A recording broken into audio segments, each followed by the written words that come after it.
Alors dans cette vidéo, je vais traiter l'exercice 12. Alors attention, vous n'avez pas les bonnes dimensions sur le poly.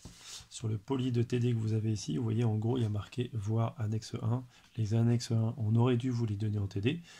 Comme on ne vous a pas, je vous les ai envoyés par mail. Donc vous les avez reçus par mail en format PDF. Donc soit vous pouvez les imprimer, soit vous récupérez les dimensions importantes. Voilà, sachant que les dimensions importantes pour moi, il n'y en a pas beaucoup. C'est la position du point A, du point B et du point C. Vous pouvez les mesurer directement à votre écran. Vous faites échelle 100% sur votre écran et vous mesurez après sur votre écran les dimensions. Voilà, si vous avez les dimensions qui ne sont pas tout à fait exactes, c'est pas très grave. Pour moi, la distance AB par exemple, pour qu'on soit d'accord sur les échelles, alors attention, le sujet me dit bien échelle 1,5. Donc les mesures que vous trouvez sur votre dessin, c'est échelle 1,5. Donc là j'ai mesuré 1,3 cm, donc ça veut dire que la distance AB fait, en grandeur réelle, à l'échelle 1, fait 2,6 cm. Voilà. Voilà, donc je vais traiter cet exercice-là. Donc c'est un système très simple que vous connaissez très bien. Donc c'est un petit moteur hein, avec donc, du coup un vilebrequin, une bielle ici et le piston qui va monter et descendre.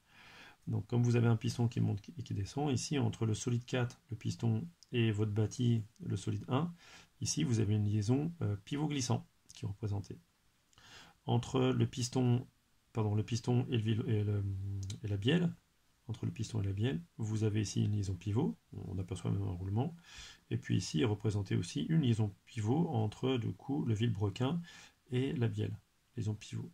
Et puis vous aurez une liaison pivot du vilebrequin avec le bâti en A. Voilà, très simplement. Donc c'est parti. Donc la première question qu'on nous pose, c'est de déterminer le mouvement de 2 par rapport à 1. Donc je ne vais pas le détailler. Le mouvement de 2 par rapport à 1, le solide 2, c'est mon vilebrequin, il va tourner par rapport au point. Donc le mouvement de 2 par rapport à 1, c'est une rotation de centre A.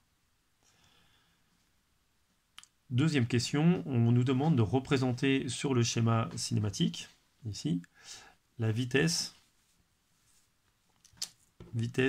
de B appartenant à 2 et observée par rapport à 1. Moi, ce que je connais, c'est le grand classique V égale oméga R ici. Donc mon point B ici va avoir une trajectoire circulaire ici, autour du point A ici, et ayant pour rayon AB. Donc mon rayon, c'est AB, ici, que je vais exprimer en centimètres. Ma vitesse de rotation, je l'ai... où est-ce que je l'ai? Je l'ai ici. On me donne des tours par minute. Attention, ici on me donne la rotation de 2 par rapport à 1 qui vaut 2000 tours par minute. Évidemment, moi dans le système international, je veux des radians par seconde. Donc ça veut dire que ça me faut 2000 tours, c'est 2 pi radians, minute, moi je le veux en secondes, donc c'est 60 secondes ici. Et donc là j'aurai des radians par seconde. Je prends ma petite calculatrice. 2000 fois 2 pi divisé par 60, ce qui fait que je tourne à 209,4 radians par seconde. Donc ma vitesse de B de 2 par rapport à 1, vaudra oméga 209,4 radians par seconde fois mon rayon AB. Alors attention, mes vitesses, je les veux en mètres par seconde. Donc mon AB, je vais directement le mettre en mètres. Donc ça va me faire du 0,026. 2,6, c'est bon, ici. Je fais mon calcul, multiplié par 0,026. Et donc je vais avoir du 5,44 mètres par seconde. Ici. Et ici, donc j'ai une échelle, ici, qui est donnée, échelle des vitesses, 1 cm, c'est 2 mètres par seconde. Donc là, ici, combien de centimètres va faire celui-ci? Il faut juste que je le divise par 2 ici. Donc si je fais mon 5,44 divisé par 2, ça me fait du 2,72. 2,72 cm sur le dessin. Ce que je vais m'empresser de faire. Donc sur mon dessin ici, alors j'oublie pas que ma vitesse est perpendiculaire au rayon. Donc je vais tracer mon rayon. parce que moi j'ai que ma règle comme équerre ici, comme outil, c'est pas ce qu'il y a de plus précis, mais ça marche bien si je sais bien l'utiliser. Donc là j'ai prolongé mon rayon pour pouvoir l'utiliser ici. Hop, voilà.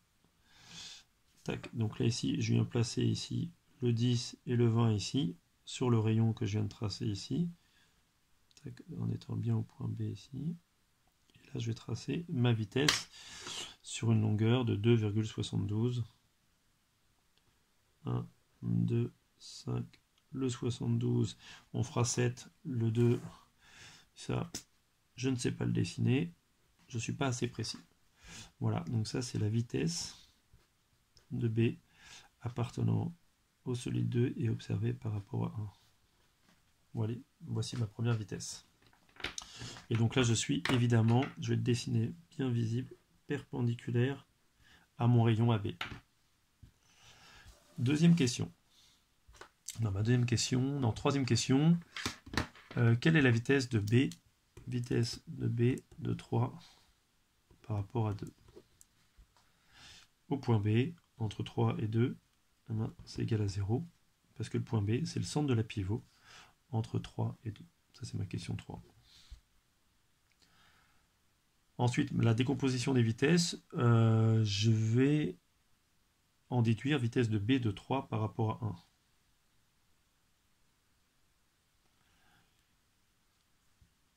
B appartient au solide 3 ici, donc vitesse de B de 3 par rapport à 1, 3 par rapport à 1, je vois qu'entre le solide 3 et le solide 1, j'ai le solide 2.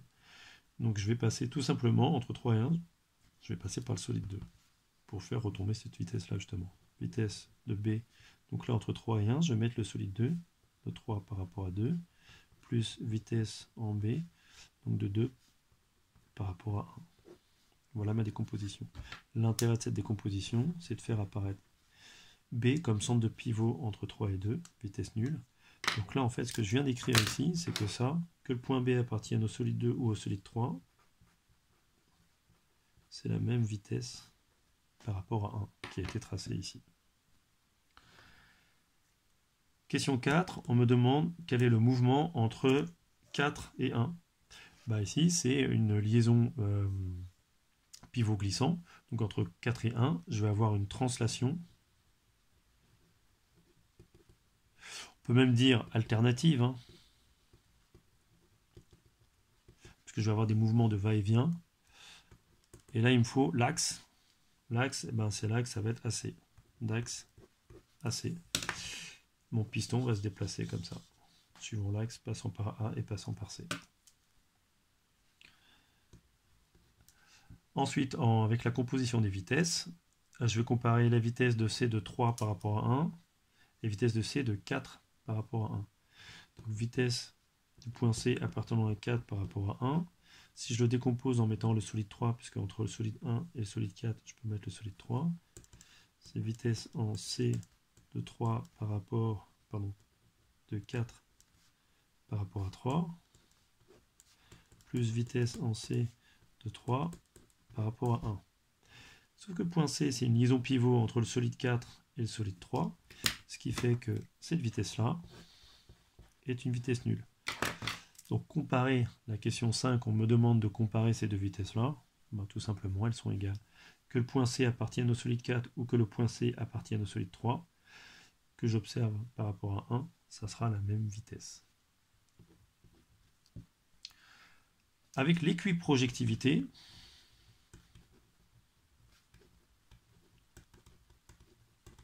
je vais tracer ma vitesse en C. Équiprojectivité, entre quel solide et quel solide? Vous voyez qu'ici, en C, c'est une vitesse entre 3 et 1, et puis en B, j'ai une vitesse entre 3 et 1. Ici. Donc en fait, je vais faire l'équiprojectivité entre les indices 3 et 1 et 3 et 1. Donc entre les solides 3 par rapport à 1. Ici, je dois garder ces indices-là. Donc ça veut dire, on l'a déjà vu dans la partie cours, je vais tracer la perpendiculaire ici pour avoir la projection ici. Donc là, je vais prolonger d'abord ma droite BC, puisque je vais projeter la vitesse en B sur la droite BC, et puis la vitesse en C, je vais récupérer sa projection ici, sur la droite BC aussi. Je l'ai prolongé pour moi pouvoir construire plus facilement mes projections. Donc là je vais faire la projection, donc moi je m'en sers toujours comme une équerre en passant par 20 et 10 là ici, bien vis-à-vis. Hop, je m'en sers de petite équerre. Voilà, j'ai fait ma projection ici. Ma projection, ça va me donner donc du coup ce segment-là. Je vais le mesurer. Pour moi, il fait 2 cm tout rond. 2 cm tout rond que je vais aller reporter ici, à ce niveau-là.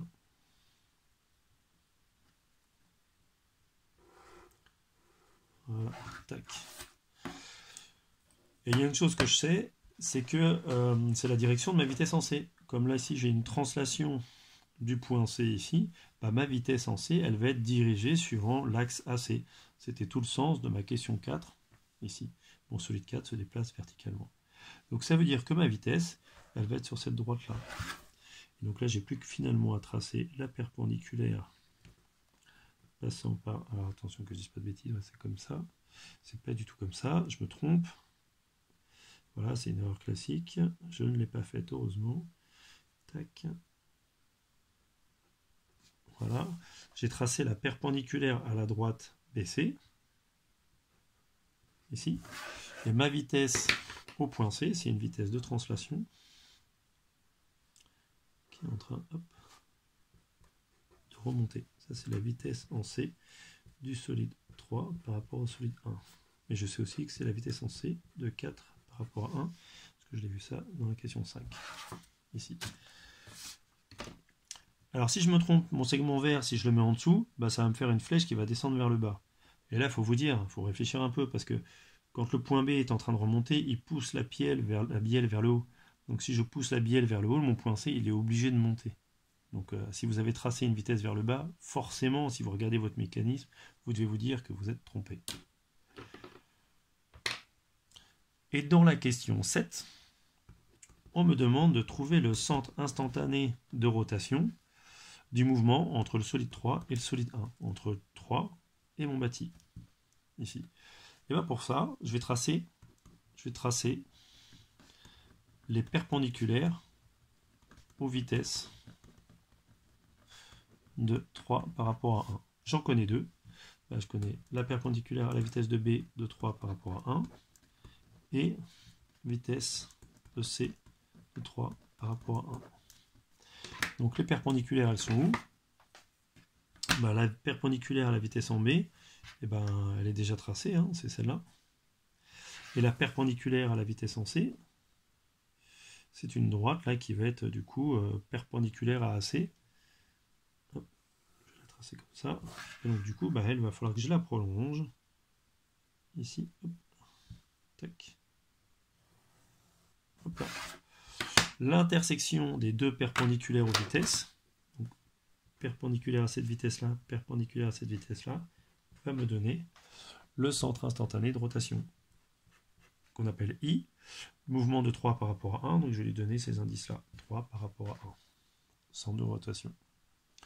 Donc ça veut dire quoi? Ça veut dire que si je voulais calculer les vitesses de rotation de 3 par rapport à 1, c'est pas demandé, mais si je voulais le faire, pour calculer oméga de 3 par rapport à 1, comme V égale oméga R, oméga c'est du V sur R, je vais écrire la vitesse, si je le fais à partir de cette vitesse-là, de C de 3 par rapport à 1, divisé, alors attention c'est pas des vecteurs, hein, c'est en norme tout ça, divisé par le rayon c'est ça, c'est I de 3 par rapport à 1 jusqu'à C, cette distance-là, qui pour moi fait ici 7,2 mm à peu près. Et ça, c'est censé être égal, si je le calcule à partir de cette vitesse en B, vitesse de B de 3 par rapport à 1, c'est pas des vecteurs, ça me démange, hein. Pour une fois, il ne faut pas mettre de vecteurs parce que c'est les normes, ou alors vous écrivez la norme, ici. Le rayon de la vitesse en B, c'est I de 3 par rapport à 1 jusqu'à B, qui pour moi vaut ici à peu près 9,5. Voilà. Les vitesses, vous les mesurez ici. Comme ça vous permet de calculer, attention avec les bonnes unités, votre vitesse de rotation en radians par seconde. Et voilà. À vous de jouer maintenant.